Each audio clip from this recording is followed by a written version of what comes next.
The Ministry of Agriculture will buy off factory loans owed to tea factories in a bid to reduce their debt burden, which is slowing their operations. Agriculture Cabinet Secretary Peter Munya says the Kenya Tea Development Agency will also be paying tea bonuses on a quarterly basis to more than 600,000 farmers who deliver their green leaf tea to KTDA-affiliated factories.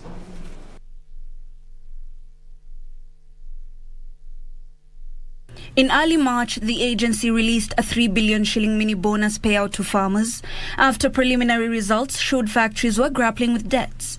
The Ministry of Agriculture now says it is working on ways to restructure or pay off the debts and reduce the debt burden on tea farmers. Munya says the debt is owed by thousands of farmers who borrowed from KTDA lending arm Greenland Feather Limited, which in the past has been accused of exploiting tea farmers by charging them exploitative interest rates.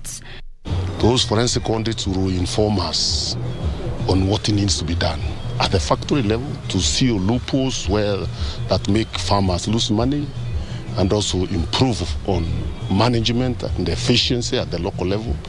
At the same time, they also tell us what we need to do to restructure KTD at the national level. Speaking at Gaduthi Tea Factory in Nyeri County, Munya says the move will ensure value addition for their crop and improve its position in the global market.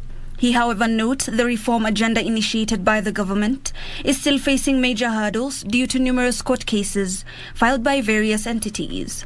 We have done quite well in terms of changing the tea sector, restructuring it, giving autonomy to the factories to have a say, but we are not there yet. We may be there in terms of increased earnings, but we think we can even